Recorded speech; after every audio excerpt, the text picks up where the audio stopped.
हाय Vivian, मेरा नाम है रॉबिन और आप देख रहे हैं EDU 24। आपने इस वीडियो के टाइटल और इस वीडियो के थंबनेल में देखा होगा कि इस वीडियो में आप लोगों के साथ मैं बातचीत करूंगा आरआरबी एनटीपीसी CBT 1, जिसका आयोजन आपका 5 जून से 24 जून तक कराया जाएगा। 11,500 तक की कुल वैकेंसी है।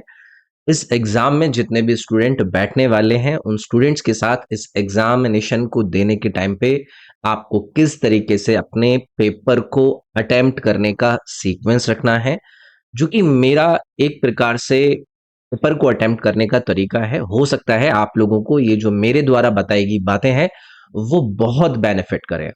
तो चलिए फिर डिस्कशन को हम शुरू करते हैं। पहली चीज तो आप सभी लोगों को पता है कि आपके 100 सवाल आएंगे, 100 नंबर के सवाल होंगे, 90 मिनट दिए जाएंगे। जीके जीएस के 40 सवाल, रीजनिंग के 30 और मैथ के 30। अब जितने भी स्टूडेंट्स ऐसे हैं जिन्होंने इस एग्जाम की तैयारी काफी अच्छे से काफी समय से रेगुलरली की है, उन लोगों का देखो अपना एक अच्छा तरीका डेवलप हो चुका होता है आपके मॉक टेस्ट को लगाते हुए। लेकिन बहुत सारे स्टूडेंट्स एग्जाम के लास्ट तक इस बात के आइडेंटिफाई करने में कहीं ना कहीं सक्षम नहीं हो पाते हैं कि यार हम शुरुआत कहाँ से करें। तो आप लोगों को हमेशा ये चीज याद रखनी है कि किसी भी अगर पेपर को आप शुरू कर रहे हो, तो आप लोगों को उस पेपर को शुरू करने के बाद ऐसा फील हो कि यार मेरा पेपर बढ़िया जा रहा है। अगर ये फीलिंग आप लोगों को लेनी है तो आप लोग जीके से शुरू मत करें। मैंने देखा है बहुत सारे स्टूडेंट्स मेरे को मैसेजेस करते हैं, वो कहते हैं कि सर जी जीके के सवाल आप फटाफट हो जाते हैं। अरे फटाफट वो हो तो जाते हैं, अगर आपको वो आते हैं सारे के सारे तो बहुत बढ़िया बात है। अगर वो नहीं आते हैं तो आपका तो मूड खराब हो जाएगा। मान लो कि वहां पर आप लोगों से पूछ लिया गया कि हाल ही में भारत की DRDO के द्वारा एक डिफेंस इक्विपमेंट को इन्वेंट करा गया या फिर उसको डेवलप करा गया, उसका नाम बताइए, किस एंशियंट इंडियन देवी देवता के नाम पर आधारित है। अब अगर इस सवाल का आंसर आपको पता है तो आप लोगों के लिए बहुत बढ़िया। लेकिन मान लो आप में से किसी को इसके बारे में पता ही नहीं है, तो आप क्या करोगे? हो गया ना, हो गया आपका मूड खराब। तो आप लोगों का मूड ना खराब हो, इसलिए मेरा ये मानना है कि सबसे पहले आप शुरुआत करें रीजनिंग से। रीजनिंग से क्यों? क्योंकि सबसे हल्का सब्जेक्ट आपकी इस परीक्षा का रीजनिंग ही है।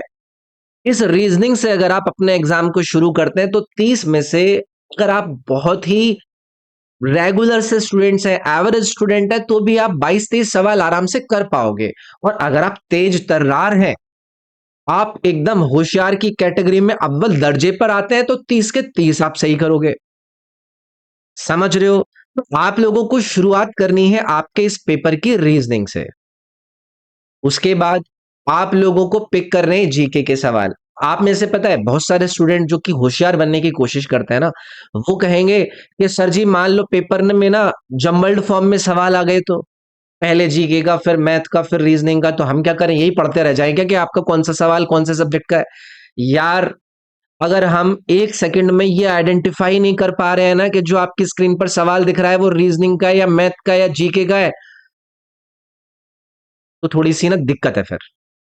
तो मेरा आप लोगों से ये कहना है कि आप रीजनिंग से शुरुआत करें, क्योंकि रीजनिंग के सवालों को करने से आप लोगों का कॉन्फिडेंस डेवलप होगा। कॉन्फिडेंस बिल्ड होने के बाद आप लोग अपनी इस परीक्षा के अंदर अपना जो एक अच्छे पेपर जाने की कैटेगरी में ना, उसमें 5 से 10% की बढ़ोतरी कर सकते हैं। तो रीजनिंग से शुरू करेंगे, ठीक है। अब मैं तो ये कह नहीं पाऊंगा कि आप लोग अच्छे से प्रैक्टिस कीजिए, क्योंकि समय लगभग आपका हो लिया। मॉक टेस्ट वगैरह लगा सकते हैं। रीजनिंग के आपके 30 सवालों को कवर करने के बाद अगर मान लीजिए कि उसमें से कुछ रीजनिंग के सवाल ऐसे थे जिन्हें आप लोग अटेम्प्ट नहीं कर पाए, या फिर जिन्हें आप लोग अटेम्प्ट कर रहे थे लेकिन समय ज्यादा लग रहा था, या फिर आपको लगा कि उनको सॉल्व करने में ज्यादा समय लगेगा, उनको मार्क लेटर फॉर रिव्यू का जो ऑप्शन होता है ना, वो कर दीजिएगा। वो आपका पर्पल कलर का दिखता रहेगा, तो जब आपका एग्जाम का समय लास्ट में होगा ना, तो आपके दिमाग में ये बात रहेगी कि वो जो मेरे पर्पल वाले सवाल मैंने मार्क किए, फटाफट से उनको देख लूं, नए ना देखूं फिर मैं। समझ रहे हो? तो रीजनिंग का पेपर अटेम्प्ट कर लिया है, रीजनिंग के सवाल आपने कवर कर लिया, उसके बाद आइए आप जीएस पर। और दिमाग में एक चीज आप साइड में चलाकर रखिएगा कि आपका ये जो मैथ के 30 सवाल है उसके लिए आपको अपने इस 90 मिनट के पेपर के 45 मिनट से 40 मिनट के समय को बचाकर रखना है। वैसे तो ज्यादा भी बचाकर रख सकता है। ठीक है, काउंटडाउन चलता रहता है ना, तो जब आपको ये दिखे कि भाई अभी मेरे पेपर में लगभग 50 मिनट बचे हैं, तो अपने दिमाग को थोड़ा सा उस हिसाब से काम करने पर जोर दीजिएगा कि मुझे 45 मिनट होते ही मैथ के सवालों पर कूद जाना है। तो रीजनिंग का आपका 30 सवालों को कवर करने के बाद आप जीके के सवालों पर आएंगे। जीके के सवाल की लैंग्वेज पढ़ेंगे। आधे स्टूडेंट्स क्या होते हैं, एक बहुत बड़ी उनके साथ दिक्कत होती है, वो सवाल पढ़ा, उस सवाल के बाद ऑप्शन देखते नहीं है, उनको लगेगा कि यार ये सवाल तो मेरे पल्ले ही नहीं है, इसका तो मैं क्या ही जवाब दूं। लेकिन वो सवाल चाहे कितना भी भयंकर हो, उसके विकल्प इतने लल्लू दे रखे होते हैं कि अगर आपने सिर्फ उस सवाल को पढ़कर ये आइडिया लगा लिया होता कि यार ये तो फला फला टॉपिक की फला कैटेगरी से है, उसके बाद अगर आप एक बार अपने ऑप्शंस की तरफ अपनी निगाहों को कर लेते ना, तो वहां पर जो 3 ऑप्शंस थे आपके, वो बिल्कुल ही आउट ऑफ द बॉक्स दे रखे होते। जैसे कि मान लीजिए आप लोगों को एक सवाल दिखा, उसमें लिखा था कि बताइए कि 1920 के ओलंपिक गेम्स के अंदर एथलेटिक्स के अंदर भाला फेंक की कैटेगरी में किसने गोल्ड मेडल जीता। ये सवाल आ गया। आधे लोग तो ना यही मूड खराब करके बैठ जाएंगे, अरे अरे अरे 1920 का सवाल पूछ लिया, 1920 का सवाल पूछ लिया। और वहां पर ऑप्शन क्या दे रखे हैं, नीरज चोपड़ा नाम दे रखा है, एक वो जो भाई है पाकिस्तान वाला, क्या नाम है उसका, नदीम, उसका नाम दे रखा है, एक सचिन तेंदुलकर का नाम दे रखा है, और एक चौथा ऑप्शन उन्होंने कुछ और दे रखा था।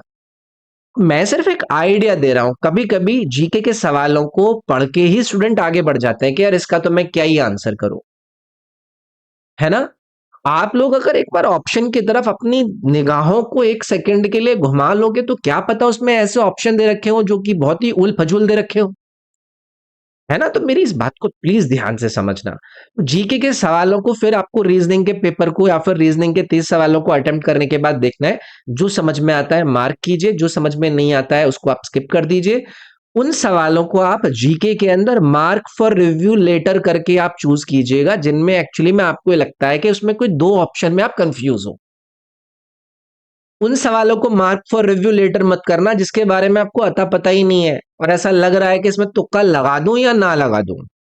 इस बात को प्लीज याद रखिएगा।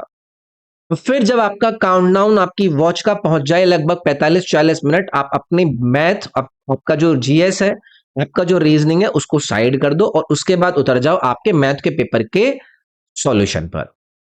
बढ़िया से आप अपने सवाल की लैंग्वेज देखो। यहां पर एक चीज आपको याद रखनी है, मैथ के सवालों में और रीजनिंग के सवालों में भी, अगर आपको ये लग रहा है कि जो सवाल की लैंग्वेज है, क्योंकि देखो अगर किसी ने अच्छे से तैयारी करी होती है, सवाल की लैंग्वेज पढ़ते पढ़ते उसको समझ में आ रखा होता है कि अब मुझे करना क्या क्या है इसमें, क्या क्या चीजें कैलकुलेट करनी है, मेरा जो सवाल का आंसर आएगा उसका जो पैटर्न है, उसका जो एक पूरा का पूरा रास्ता है, वो मैं कैसे फॉलो करूंगा। अगर आपको लगता है कि उस सवाल का हल करने में आपको ज्यादा कैलकुलेशन लग सकती है, तो कृपया करके उसको थोड़ी देर के लिए आप साइड कर देना। पहले आप उन मैथ के सवालों को देख लेना जिनमें आपको लगता है कि वो फटाफट से आंसर आपको मिल जाएगा। उसके बाद मैथ के ऐसे सवालों को आप निपटाएंगे और फिर उसके बाद आप लास्ट में आएंगे मार्क फॉर रिव्यू लेटर वाले, जो आपने बैंगनी कलर के सवाल छोड़ रखे थे ना, उनको करना है। तो ये एक मेरी आप लोगों को राय है आरआरबी एनटीपीसी सीबीटी 1 की परीक्षा में बैठने वाले सभी विद्यार्थियों को लेकर। अगर आपको ये राय फायदेमंद लगती है तो प्लीज इसको इंप्लीमेंट कीजिएगा अपने पेपर के अंदर। एकदम चिल हो जाओ, किसी भी बात की परेशानी नहीं है, रिलैक्स होकर एग्जाम देने को लेकर अपने माइंड को प्रिपेयर करो। आप लोगों से कोई बहुत बड़ी चीज नहीं छिन जा रही है।